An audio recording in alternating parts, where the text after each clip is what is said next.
So you've come out against the rioters in Charlottesville and all their violence and bigotry. Yep. The leaders of the Charlottesville rally were empowered by the rhetoric and agenda of Donald Trump and a lot of his associates as they've come out in the Vice documentary and claimed.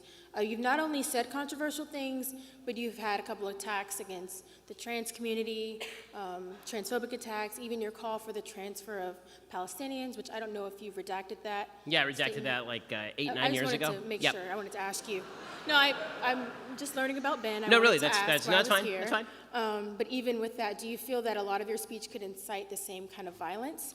I mean, you heard my speech tonight. Do you feel that my speech could incite violence? Well, I mean that seriously. That's an honest question. I know you're asking honestly. I feel that for me, as an individual, it isn't, but I could see how a lot of your points I really disagreed with. I literally have a list of that's fine. I mean, that's the good part, right? Where we disagree and we can have a conversation. I just was wondering in terms of, and what I mean by inciting violence is encouraging the same people who believe in like your transphobic beliefs, even that like homophobia is a sin based on your religious beliefs. Do you believe that because of what you say, you can encourage a lot of people to act on those beliefs? So I have a very strong standard with regard to incitement, and I'm very consistent about this. If I'm not telling somebody to commit violence, I am not inciting them to violence. I've held the standard for Barack Obama when he was saying anti-police things, and then somebody went and shot up some police officers in Dallas. I said that's not Barack Obama's fault. When a Bernie Sanders supporter went and shot up a congressional baseball game, I said that's not Bernie Sanders' fault because Bernie Sanders wasn't calling for that. Political debate requires that you talk to people and people take your words as what they mean, not as an excuse to go and do violence. I've never called for violence, nor would I. As far as the idea that my words are some sort of attack, a violent attack, for example, on folks who are transgender, my view. I'm not saying I know, but I'm responding to the people who are not you who might say that. Okay. So the idea that I am transphobic, for example, this is a bizarre kind of attack in the sense that I don't know that I've ever exhibited phobia of trans people. I'm not afraid of trans people. Well, transphobia is more along the lines of prejudice against the trans So I community. I actually think that your first characterization was right. I think that transphobia is really disagreement with the basic principle that the trans community is trying to purvey, which is that people's sex is malleable, that people can move from male to female, and that it is my job, objectively, to now call them the name they wish to be called, and to teach my children that men can be women and women can be men. I fundamentally disagree with that point. Now, with that said, is everybody in the United States entitled to the same rights? Of course, but your right does not extend to forcing me to call you what you want me to call you. That's not the way this works. That violates my freedom of speech. So in interpersonal relationships, if I were out to dinner with a trans person, would I make a point of noting their proper biological sex? No, because that would be impolite. When I'm talking about the general principle of is a man a woman or is a woman a man, the answer is I will say that a man is a man and a woman is a woman and a he is a he and a she is a she. And if I'm in a public debate with somebody, I will say the same thing.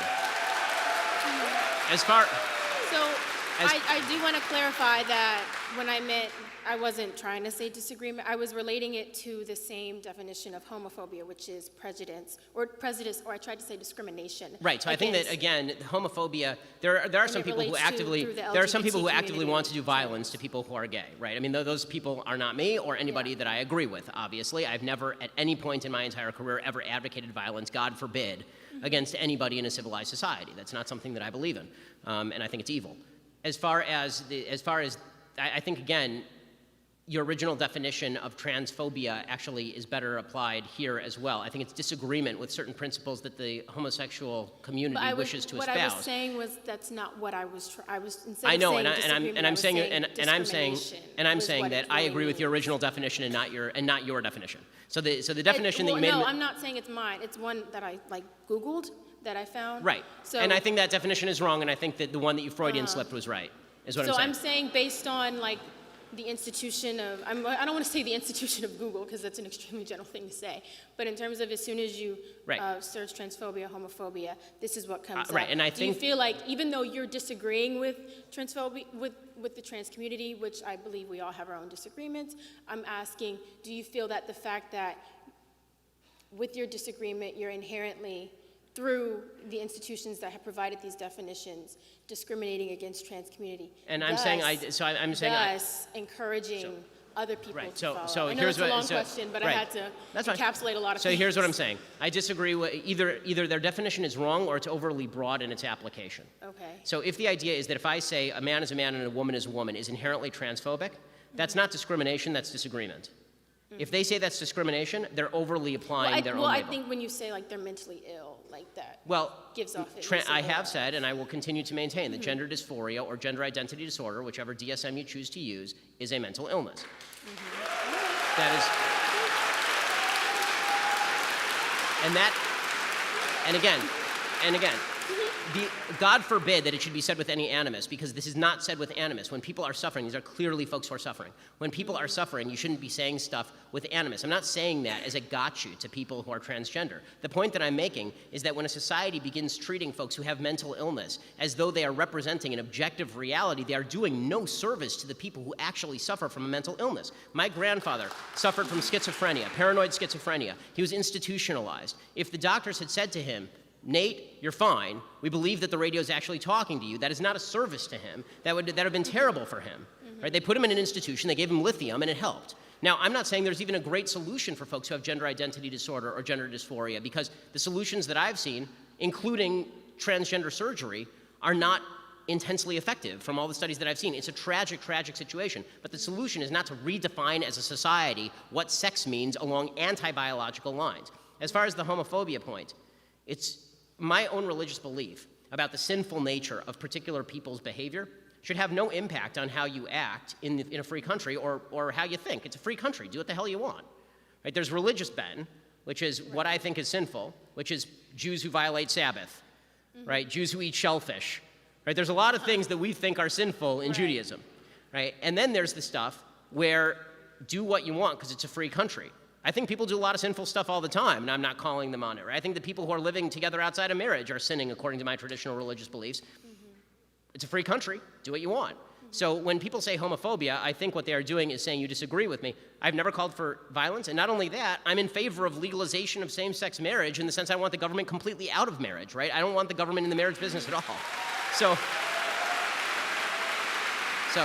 it's very...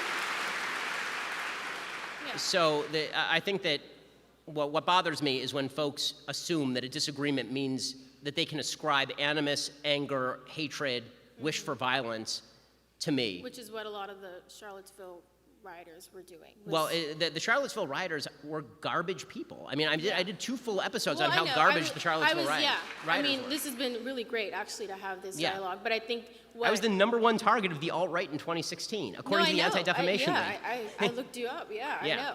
But what I and I'm sorry, I don't mean to be sassy, but what I really wanted to understand was, because you have such a large platform, I mean, even through Twitter, through social media, through your website, through your just all your work, like, do you not claim? I don't know of any particular cases where someone has said, Ben Shapiro told me to literally go murder a trans person, or someone who. And if they did, they would be lying. Yeah, okay. I just wanted to ask you about. Right, and if they did, they would be encouraging of the lying, and I would think similar that, and again, anybody who commits acts of violence or evil in my name is a violent, evil person. Okay. And I hope that's standard for everyone. But I really appreciate you coming out. Thank It really you. means a lot to me. Thank you.